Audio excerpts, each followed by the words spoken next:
లోక్సభ ఎన్నికల మొదటి దశ నోటిఫికేషన్ విడుదలైంది. మొదటి విడతలో మొత్తం 21 రాష్ట్రాలు, కేంద్రపాలిత ప్రాంతాల్లోని 102 లోక్సభ నియోజకవర్గాలకు ఏప్రిల్ 19న ఓటింగ్ జరగనుంది. లోక్సభ ఎన్నికలకు బీజేపీ వికసిత్ భారత్ సంపర్క్ పేరుతో వాట్సాప్ మెసేజ్లు పంపుతోంది. అయితే ఈ మెసేజ్ పేరుతో సైబర్ నేరగాళ్లు మోసాలకు పాల్పడుతున్నారు. వికసిత్ భారత్ మెసేజ్ 9275536906, 9275536919 నెంబర్లతో మాత్రమే వస్తుంది. ఇతర నెంబర్లతో వస్తే రిప్లై ఇవ్వొద్దని ప్రభుత్వం విజ్ఞప్తి చేసింది.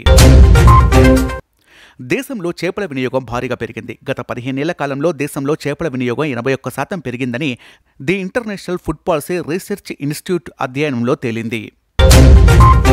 పాకిస్తాన్లో అర్ధరాత్రి బలమైన భూకంపం సంభవించింది. రిక్టర్ స్కేల్పై 5.5 తీవ్రత నమోదైంది.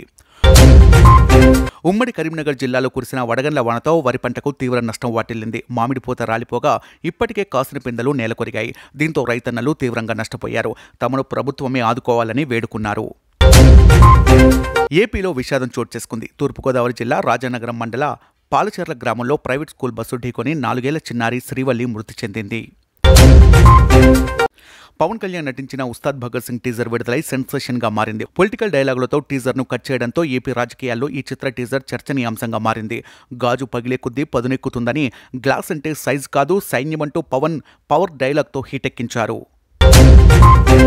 నటి శ్రీలీల డ్యాన్స్కు ఫిదా అయ్యాడు టీమిండియా దిగ్గజ స్పిన్నర్ అశ్విన్. గుంటూరు కారం మూవీపై అశ్విన్ ప్రశంసలు కురిపించాడు. ఈ సినిమాలో మహేష్ బాబుతో శ్రీలీల డ్యాన్సులు అమేజింగ్గా ఉన్నాయని కొనియాడారు.